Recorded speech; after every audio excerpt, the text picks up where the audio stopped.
Olá, nossos alunos do nono ano, tudo bem com vocês? Pessoal, essa é a nossa aula do dia 9 de abril.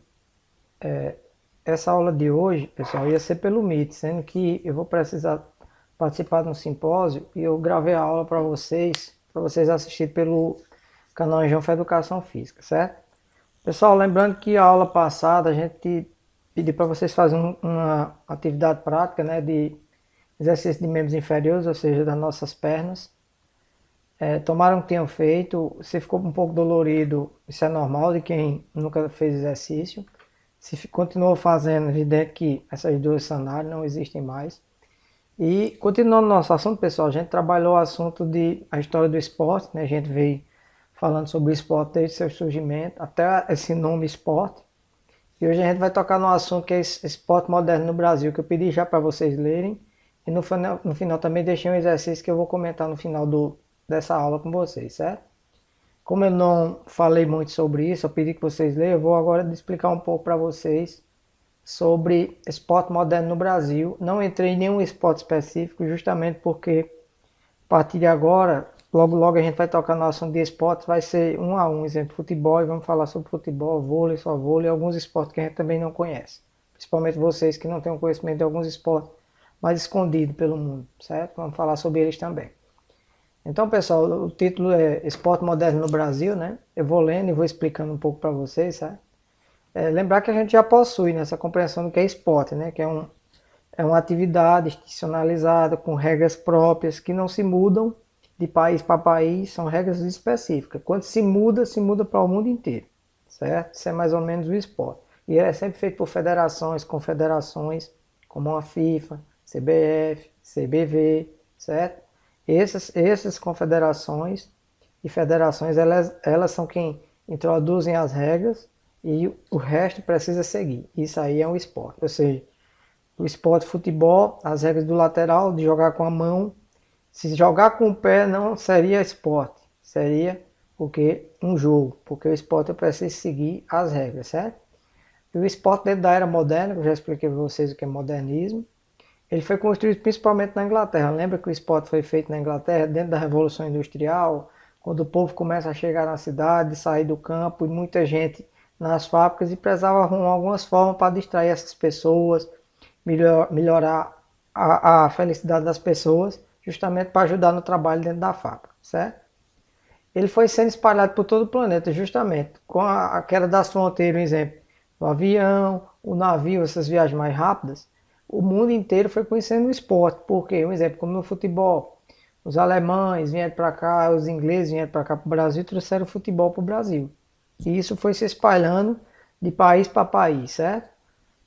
Aí diz aqui, ó, por mais que ele foi desenvolvido na Inglaterra, sabendo que ele já existe nos povos antigos, ou seja, o esporte institucionalizado ele foi na Inglaterra, mas nos povos antigos já se praticava modalidades esportivas, já tinha jogos, principalmente na Grécia Antiga, lá em 776 a.C., certo? Nas Olimpíadas do mundo antigo.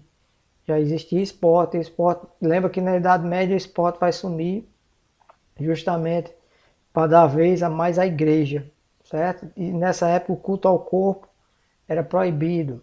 Lembra, tudo isso a gente já trabalhou. Então, por mais que ele possua regras universais, institucionalizadas, como a gente já falou aqui, o esporte moderno vai recebendo fortes influências e mudanças com o passar dos anos, com a força cultural e econômica de cada país. A gente vai tocar nesse assunto melhor em outras aulas futuras. Isso é mais ou menos o seguinte, pessoal. É a força econômica dos países, ele vai construindo a forma que o esporte vai se adequando a elas. Vamos dar um exemplo aqui. Após a televisão, vários esportes vão mudando suas regras para se adequar dentro da grade de horário de uma televisão. Países como Estados Unidos, os países europeus que são muito fortes economicamente, eles vão induzindo os esportes a adquirir o seu estilo de cultura, seu estilo de ser, seu estilo de regras. Tanto que hoje em dia no Brasil a gente já tem várias críticas no futebol, se jogamos o futebol ainda brasileiro e se jogamos o futebol europeu, certo? Porque a gente imita demais aquela tática do futebol europeu hoje em dia dentro do futebol brasileiro. São coisas que a gente pode se debater várias vezes lá na frente em outras aulas, certo? Então ele diz aqui, ó, no Brasil não foi diferente. O esporte moderno, ou seja, o esporte moderno só veio chegar no Brasil por volta da metade do século XX, certo? Lembrando que os jogos, principalmente de raízes africanas e indígenas, já era praticado em nosso território. Ó, pessoal, lembrar isso aqui. Antes dos portugueses chegarem no Brasil, aqui já tinha gente, aqui já moravam pessoas. E essas pessoas tinham culturas, tinham jogos, que a gente vai falar para vocês também sobre eles, que são os jogos de cultura indígenas. E com a chegada dos portugueses que escravizaram e trouxeram os africanos para cá, eles também tinham jogos e tinham culturas. Então isso foi tudo colocado em nosso país. E foi tendo essa miscigenação de jogos e de culturas entre europeus, os africanos e os indígenas. E isso até hoje a gente precisa aprender que nós também jogamos até os jogos indígenas, jogos africanos. Por mais que eles sejam moldados para a forma do europeu se jogar, mas a gente tem. Como se dá um exemplo aqui, um jogo indígena, a peteca. Os europeus inventaram um jogo de peteca, mas sendo que o jogo de peteca é indígena, certo? Mas foi só com a chegada dos imigrantes europeus que o esporte moderno é introduzido no país, justamente porque tínhamos aqui, não era o que a gente pode chamar de esporte, só eram jogos dos indígenas e dos africanos. E os europeus, aos poucos, quando vão construindo esse país, eles vão introduzindo suas culturas e trazendo lá de fora, como a gente já falou, principalmente com a chegada dos imigrantes, alemães, japoneses, vão trazendo esses esportes, essas culturas dos outros países para o nosso país, certo?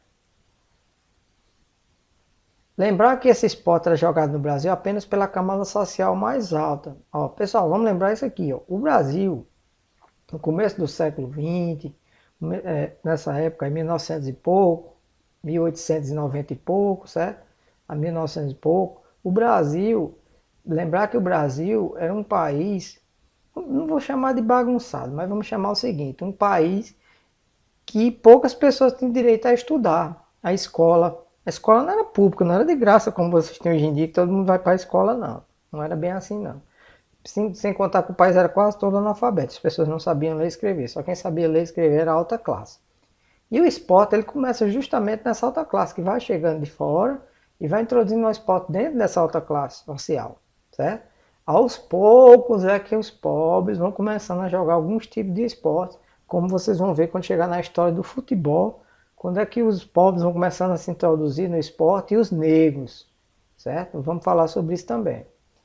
Então o esporte no Brasil ele começa a chegar por volta de 1825 com as corridas de cavalo. Pessoal, corrida de cavalo é um esporte chamado tufo, certo?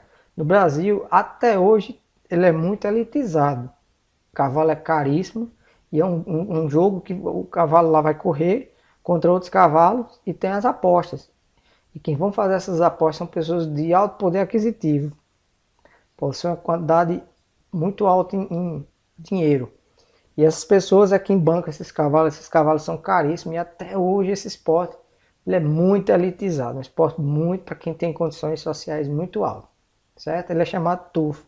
Mas no Brasil ele chega através disso aí, foi um dos primeiros que chegou. Cada vez mais respeitando as regras globalizadas e institucionalizadas, certo? Aí, pessoal, as coisas vão começar a mudar com isso aqui, ó. O clube de remos. A maioria dos times de futebol surgiram dos clubes de remos, certo? Existiam os clubes de remos, aí dentro do clube de remos formando seu time de futebol, e esse time podia se tornar o que nós hoje conhecemos como o Flamengo, o Vasco, certo? E outros times aí, que vão surgir através desses clubes de remos. Lembrar que em futebol, esses times profissionais de hoje em dia, existiam vários times naquela época, e alguns vão ter história, outros vão morrer. Esses que vão ter história são os que conhecemos hoje em dia, né? Vasco, Flamengo, Corinthians, Palmeiras, São Paulo, Internacional, Atlético Mineiro, né? São os times de hoje em dia famosos. Muitos deles vieram justamente dos clubes de remos, certo? Principalmente no Rio de Janeiro. Já no século XXI, mais precisamente na década de 30, com a influência dos militares no cenário esportivo, o Brasil, após 1930, o Brasil acontece uma revolução no país. Um presidente sai através de um golpe, outro entra. O nome desse presidente é Getúlio Vargas. A partir daí, o Brasil começa a mudar muito e se tornar realmente um país. E nessa época não foi diferente na relação do esporte e educação física. O esporte, nessa época, ele começa a ser introduzido dentro dos quartéis militares e começa a época dentro da educação física que a gente chamou militarismo, que é os militares é quem vão tomar conta desse esporte no país e é quem vão começar as escolas de educação física e esses próximos militares serão os professores de educação física durante um bom tempo, até chegar nos anos 60, que as coisas começam a mudar e outras pessoas começam a entrar dentro da área também da educação física, e a partir dos anos 80 a educação física tem um que a gente chama de boom, ou seja, melhorou muito, e começou a ter universitários que foram estudar fora do país e trazer o doutorado, trazer mestrado para o nosso país, e hoje em dia a gente tem uma educação física já bem ampla, bem forte, tanto que um dos maiores preparadores físicos do mundo são os brasileiros, certo? O esporte começa a ganhar mais força em todo o território nacional, surgindo depois a era Vargas, justamente o que a gente já falou aqui. Vai começar as escolas, né, superiores, lembrando que quem começa as escolas são os militares. Eles é quem vão. Os professores de educação física aqui, quase todos são militares. Antes deles eram médicos. E aqui quase todos agora são militares. Só lá na frente que vai deixar de surgir isso aqui. Pessoal, aí eu queria tocar até esse ponto aqui, porque a partir daqui, quando a gente for tocar, a gente vai entrar em assunto já de esporte por esporte, ou seja, futebol, vôlei, handebol, basquetebol, tênis, tudo que a gente for tocar, quase sempre ele vai começar daqui, década de 30, que é quando começa o Brasil a virar um país mais robusto, um país mais organizado, certo?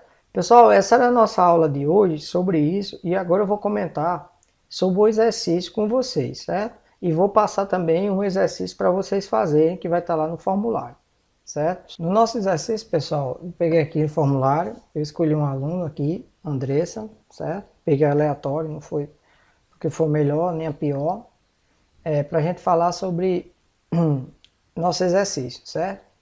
Vou trabalhar questão por questão de uma forma bem rápida também, para não ficar a aula ficar muito grande. O pessoal fez a pergunta, qual foi o esporte criado na América do Sul, certo? Aí eu pedi para vocês pesquisar que surgiu esse esporte e em que ano. Com o passar do tempo ele foi desenvolvido no Brasil. Muitos brasileiros pensam que esse esporte foi criado no Brasil. A resposta de Andrés está correta, foi o futsal. Ele foi criado no Uruguai em 1933. Alguns estudos, pessoal, que não é muito válido, dizem que esse esporte foi criado no Brasil. Na década de 40, porque os campos de futebol estavam lotados e o pessoal começou a jogar na quadra. Mas o mais certo, correto, que vários estudiosos falam, é que o futsal foi criado realmente no Uruguai, por um professor de educação física, se eu não me engano o nome dele é Seriani. Se eu não me engano aqui o nome dele é Seriani, e foi nessa época aqui, década de 30. Tem estudiosos que é 33, outros 35, mas é sempre nessa década de 30. Esse esporte foi criado justamente aqui, os campos de futebol lotados, começaram esse jogo em quadra. A bola de futsal era uma bola bem pequena, eu ainda cheguei a jogar com essa bola quando criança, a gente não tinha força para chutar essa bola.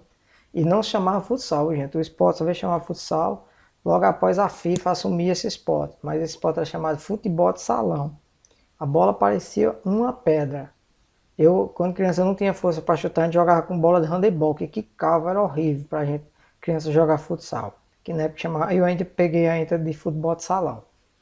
E depois a bola foi mudando, hoje em dia tem a bola para criança, para o adolescente e assim vai tendo. Mas na minha época não tinha, era bola de adulto, pequena, pesada, parecia uma pedra. Na minha época a gente dizia que era um coco, a gente não tinha força para chutar essa bola, certo? E agora vamos para a segunda questão. Eu perguntei aqui o que é fair play. Então fair play, pessoal, é algo como mais ou menos na tradução brasileira seria jogo justo, certo? É algo que não está explícito nas regras, mas no bom senso das equipes, dos praticantes, eles usam. Principalmente quem tem essa visão de não vencer a todo custo, passando por cima de tudo e todos, certo? Ele surgiu justamente como a Andresa falou aqui, ó. É uma filosofia adotada em um desporto que prima pela conduta ética nos esportes. A expressão justamente nasceu em 1896, durante as primeiras Olimpíadas da Era Moderna. Olha o que a Andresa botou interessante. Da Era Moderna, porque em 776 a.C. já tinha Olimpíadas, mas a primeira da Era Moderna foi em 1896, pelo Barão de Cupertino, certo? Em Atenas. Aí eu perguntei aqui, na sua opinião, ele é praticado nos esportes mais famosos nos dias atuais? Aí a Andresa respondeu, em apenas alguns, pois os outros não sentem que eu preciso do fair play. A pergunta que eu fiz aqui, pessoal, na sua opinião, é praticado nos esportes mais famosos nos dias atuais, você botar sim ou não. Aí depois de você botar sim, você responder por que ele é praticado, ou não e por quê, certo? Era só mais ou menos isso que a gente estava querendo saber de vocês. Ótimo essa questão de Andressa aqui. Aí vem a questão 3 agora. Aí eu pedi para ela vocês pesquisarem e descrever um exemplo de fair play. Vamos ver o que ela colocou aqui. No futebol, o fair play acontece da seguinte forma. Quando um jogador se machuca, outro jogador pode jogar a bola para fora de campo, para que o jogador machucado seja acendido. A gente vê muito isso no futebol quando acontece. Tem times que ultrapassam esse limite do bom senso e da ética. Tá perdendo o jogo, um jogador cai, ele não joga a bola para fora de jeito nenhum. Continua o jogo. Como tem time também que o jogador cai inventando apenas para ganhar tempo. Tudo isso são regras que não estão dentro das regras que são usadas dentro do futebol. Nossos vizinhos aqui, os argentinos e uruguaios, são primordiais no que a gente chama de futebol de catimba. Eles tentam a todo custo tirar o psicológico do jogador, ele belisca o jogador, ele xinga os jogadores adversários. E o fair play com eles é meio difícil, eles não são tão bons nessa área não, ética não. Eles usam o esporte para vencer a todo custo, eles usam todas as artimanhas que a gente chama da seda no futebol. Passa o jogo todinho se puder, tocando a bola para um lado, para o outro, passando não sei quanto tempo para bater lateral. Isso é cultura argentina e uruguai. E o brasileiro não se fica atrás muito nesse ponto não, a gente faz muito isso também, certo? E a questão 4, qual o esporte mais popular no Brasil? Essa é simples, né, pessoal? Futebol. E por que ele se tornou o esporte mais popular? A Andresa botou aqui o seguinte, porque o esporte é simples de se praticar, olha como é interessante, justamente simples de praticar, uma bola e um canto para jogar, céu aberto, livre, olha como ele é simples. E todos podem praticar, sejam homens ou mulheres, certo? Lá na frente a gente já trabalhou com vocês também esse lado de futebol feminino e masculino, a dificuldade de um país tão machista como o nosso de introduzir a mulher dentro do futebol, certo? Quanto a mulher ela gosta de futebol e quanto ela é excluída do futebol. E cada vez mais ela vai buscando seu espaço e vai melhorando dentro desse espaço. Pessoal, isso aqui é nosso exercício que eu fiz para vocês, certo? E lá no formulário vai estar mais uma questão, só uma, desse próximo exercício que eu vou pedir para vocês, certo? Vocês têm até segunda-feira para me enviar, certo? Bom final de semana para vocês.